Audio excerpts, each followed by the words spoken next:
AP ముఖ్యమంత్రి చంద్రబాబు నాయుడు గారి తోడల్లుడు అయినటువంటి దగ్గుపాటి వెంకటేశ్వరరావు ఉండవల్లిలోని బాబుగారి నివాసంలో ముఖ్యమంత్రి చంద్రబాబు నాయుడు గారిని ఈ యొక్క దగ్గుపాటి వెంకటేశ్వరరావు అంటే పురంధేశ్వరి భర్త అయినటువంటి దగ్గుపాటి వెంకటేశ్వరరావు బాబు గారిని కలవడం జరిగింది.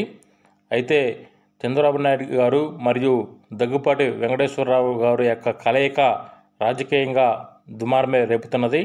అయితే ఈ యొక్క కలయిక ఎందుకు అన్న విషయానికి వస్తే, ఈ యొక్క విషయంలోకి వెళ్తే నారా చంద్రబాబు నాయుడు గారిని దగ్గుపాటి వెంకటేశ్వరరావు ఒక కార్యక్రమానికి బాబు గారిని దగ్గుపాటి వెంకటేశ్వరరావు గారు ఆహ్వానించడం జరిగింది.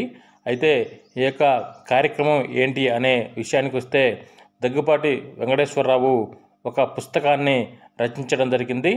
ఆ యొక్క పుస్తకం పేరు ప్రపంచ చరిత్ర ఆది నుంచి నేటి వరకు అనే ఒక పుస్తకాన్ని దగ్గుపాటి వెంకటేశ్వరరావు రాయటం జరిగింది. ఈ యొక్క పుస్తక ఆవిష్కరణకు నారా చంద్రబాబు నాయుడు గారిని దగ్గుపాటి వెంకటేశ్వరరావు రావాలని కోరడం జరిగింది.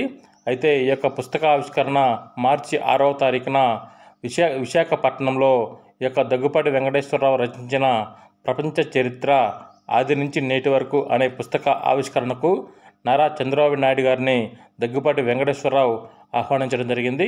మరియు ఇతరత్ర రాజకీయ విషయాలు కూడా ఉన్నట్టుగా కూడా తెలుస్తుంది. అయితే దగ్గుపాటి వెంకటేశ్వరరావు ఈ యొక్క పుస్తక ఆవిష్కరణకి నారా చంద్రబాబు నాయుడు గారితో పాటు ఇతర ప్రముఖ నాయకులను కూడా ఆహ్వానించినట్లుగా కూడా తెలుస్తుంది.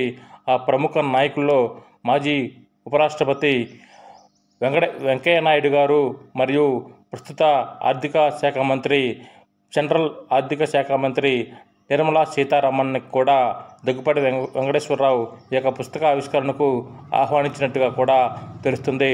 ఏది ఏమైనా దగ్గుపాటి వెంకటేశ్వరరావు ప్రపంచ చరిత్ర ఆది నుంచి నేటి వరకు అనే పుస్తక ఆవిష్కరణకు నారా చంద్రబాబు నాయుడు గారు మరియు వెంకయ్య నాయుడు గారు, నిర్మలా సీతారామన్ గారు మార్చి 6వ తారీఖున ఈ యొక్క విశాఖపట్నంలో పుస్తక ఆవిష్కరణకు హాజరవుతారని దగ్గుపాటి వెంకటేశ్వరరావు చెప్పడం జరిగింది.